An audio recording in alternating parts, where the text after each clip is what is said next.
Hello everyone, my name is Li Yue. I'm Master of Laws student at Taylor's University. My student ID number is 0374288, and the subject of my speech today is autonomy of parties to draft contracts under the CSG. Please examine my Microsoft PowerPoint presentation now.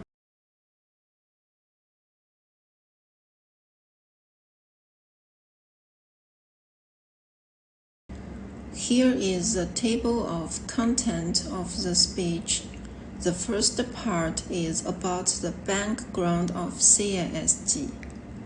The second part is autonomy granted to parties by CSG. The third part is case reference.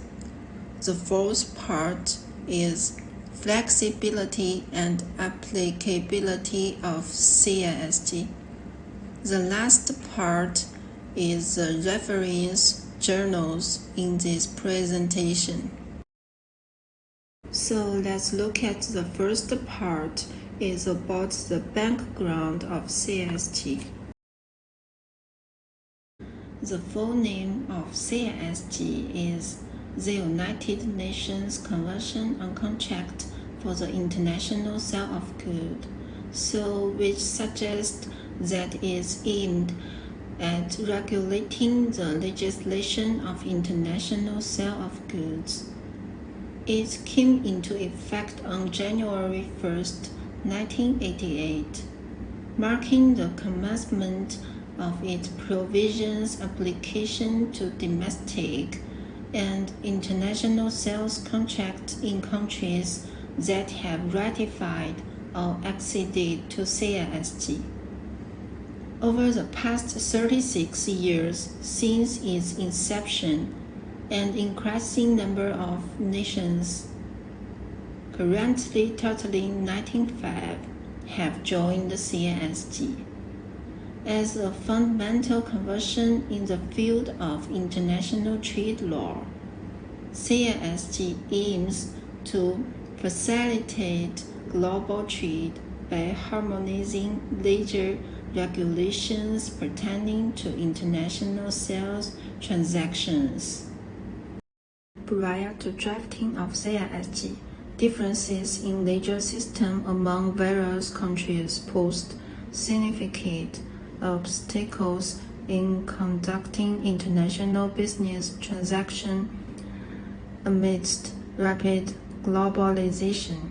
Divergent laws and regulations governing international trade resulted in uncertainty and complexity, thereby escalating transaction costs and legal risk for trading parties. Although previous attempts within the international community were made to unify law concerning the sale of goods internationally, such as ULIS and ULF, but this legislation did not gain widespread adoption. The CSG grants the parties a significant level of autonomy, which is also a crucial characteristic of the CSG. Due to its inherent flexibility, the application of the CSG can be included through mutual agreement.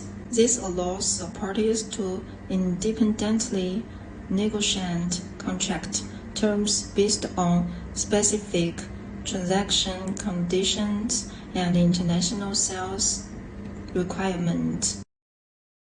The second part is autonomy granted to parties by CSG. Let's see it. Article 6 of CSG.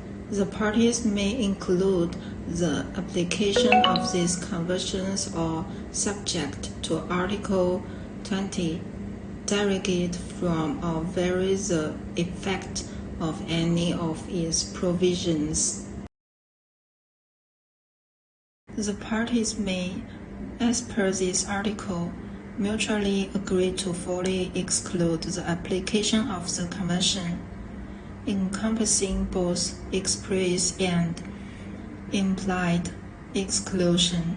Alternatively, they may modify or delete specific provisions of the CISG through agreement in order to meet their particular transactional requirements. In other words, the application of the convention is not obligatory, even if the conditions for automatic application of the CISG under Article 1 are met. The parties to the contract have their places of business in different contracting states. Complete exclusion of the convention can be achieved if stipulated by mutual agreement within the contract itself, where in other laws are chosen as governing law instead. Since only an international factor related to place of business is considered by the convention and it doesn't involve a range of complex factors such as party nationality, contracting place, or performance location that must be taken into account when applying substantive law according to private international law rules. It effectively avoids numerous uncertain connection points inherent in such considerations while granting significant freedom and flexibility to contracting parties. The third part is the case reference, which I found on the internet. The content of the judgment contains the part of autonomy. Here's the name of the case. And it is basic fact.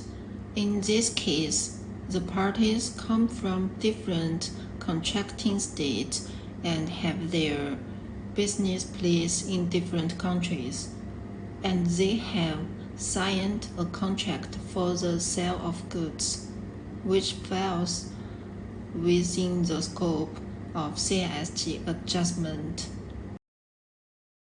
After trial, the court held that parties have not reached an agreement including the application of the convention according to Article 1 of the conventions, and parties come from different countries. So given that the parties in this case did not agree on the governing law in the contract, and furthermore, the defendant expressly disagreed to exclude the application of the convention during the trial, the court should therefore apply the convention to this case. The fourth part is flexibility and applicability of CISG.